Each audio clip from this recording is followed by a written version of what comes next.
அஸ்ஸலாமு அலைக்கும் வரஹ்மத்துல்லாஹி வபரகாத்துஹு.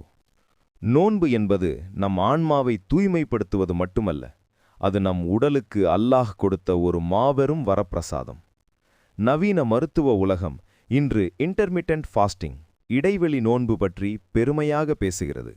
ஆனால் 1400 ஆண்டுகளுக்கு முன்பே இஸ்லாம் இதை ஒரு கடமையாக ஆக்கிவிட்டது. நோன்பு நோற்பதே உங்களுக்கு சிறந்தது என்று குர்ஆன் கூறுகிறது. ஒரு வருடம் முழுவதும் இடைவேளையின்றி உழைக்கும் நம் ஜீரண மண்டலத்திற்கு ஓய்வு கொடுத்து உடலில் உள்ள நச்சுக்களை வெளியேற்றும் ஒரு டீடாக்ஸ் முறைதான் ரமலான்.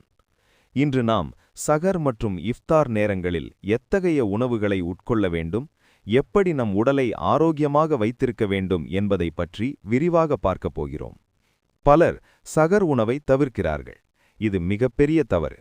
நபிகள் நாயகம் அவர்கள் கூறினார்கள், நீங்கள் சகர் உணவு உண்ணுங்கள், நிச்சயமாக சகர் உணவில் பரக்கத், அருள் வளம் இருக்கிறது.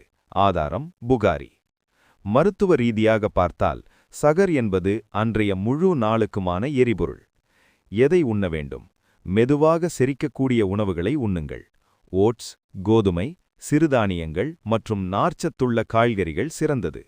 தவிர்க்க வேண்டியதை: அதிக காரமான மற்றும் எண்ணெயில் பொரித்த உணவுகளை தவிர்ப்பது நல்லது.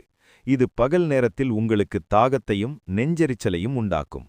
தண்ணீர்: சகர் முடிந்ததும் ஒரே அடியாக 2 லிட்டர் தண்ணீர் குடிக்காதீர்கள். அது சீக்கிரம் வெளியேறிவிடும். அதற்கு பதிலாக இரவு முதல் சகர் வரை சிறிது சிறிதாக குடியுங்கள். இஃப்தார் நேரம் வந்ததும் நாம் செய்யும் முதல் தவறு கண்டபடி குளிர்பானங்களையும் எண்ணெய் பலகாரங்களையும் உள்ளே தள்ளுவதுதான். இது நாள் முழுவதும் ஓய்வெடுத்த வயிற்றுக்கு ஒரு ஷாக் கொடுப்பதை போன்றது. நபிகளார் அவர்கள் பேரிச்சம்பழம் அல்லது தண்ணீரை கொண்டு நோன்பு துறப்பார்கள். இதில் மிகப்பெரிய அறிவியல் இருக்கிறது. நாள் முழுவதும் குறைந்திருக்கும் உங்கள் இரத்த சர்க்கரை அளவை பேரிச்சம்பழம் உடனடி ஆற்றலாக மாற்றுகிறது. டிப்ஸ்: இஃப்தார் முடிந்ததும் உடனே கனமான உணவை உண்ணாதீர்கள். மக்ரிப் தொழுகையை முடித்துவிட்டு சாப்பிடுவது உங்கள் வயிற்றுக்கு இளைப்பாறுதல் தரும். தர்பூசணி, வெள்ளரி போன்ற நீர்ச்சத்து மிக்க பழங்களுக்கு முன்னுரிமை கொடுங்கள். சர்க்கரை கலந்த செயற்கை பானங்களை தவிர்த்து இயற்கையான பழச்சாறுகளை அருந்துங்கள். நோன்பு வைப்பதால் நாள் முழுவதும் தூங்கிக் கொண்டே இருக்க வேண்டும் என்று அர்த்தமல்ல. அதிகப்படியான தூக்கம் உங்களை இன்னும் சோம்பேறியாக மாற்றும். உடற்பயிற்சி: கடுமையான ஜிம் பயிற்சிகளை தவிர்த்துவிட்டு மாலையில் ஒரு நடைப்பயிற்சி அல்லது யோகா செய்யலாம். தாராவீஹ் தொழுகையே ஒரு சிறந்த உடற்பயிற்சிதான். அது உங்கள் மூட்டுகளுக்கும் தசைகளுக்கும் இரத்த ஓட்டத்தை சீராக்குகிறது. நோன்பு உங்கள் மன அழுத்தத்தை குறைக்கிறது.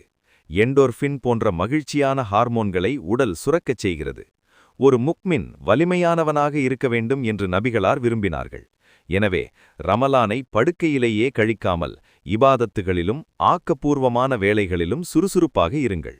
முறையான உணவு பழக்கம் உங்கள் எடையை குறைக்கவும் இரத்த அழுத்தத்தை சீராக்கவும் உதவும். அன்பானவர்களே, இன்று முதல் ஒரு ஆரோக்கியமான மாற்றத்தை செய்வோம். ருசிக்காக உண்பதை விட இபாதத் செய்ய தேவையான சத்துக்காக உண்பேன் என்று முடிவு செய்யுங்கள். அளவோடு உண்பது சுன்னத்து மட்டுமல்ல, அதுவே நோயற்ற வாழ்விற்கும் வழி. உங்கள் உடலை நீங்கள் பாதுகாப்பது அல்லாஹ் உங்களுக்கு தந்த ஒரு அமானிதம். இந்த ரமலான் உங்களை ஆரோக்கியமான, சுறுசுறுப்பான ஒரு மனிதராக மாற்றட்டும். யா அல்லாஹ், எங்களின் உடல்களுக்கு ஆரோக்கியத்தையும் உள்ளங்களுக்கு ஈமானிய வலிமையையும் தந்தருள்வாயாக. நோயுற்ற நிலையில் நோன்பு நோற்பவர்களுக்கு ஷிஃபாவையும் இலகுவையும் வழங்குவாயாக. ஆமீன்.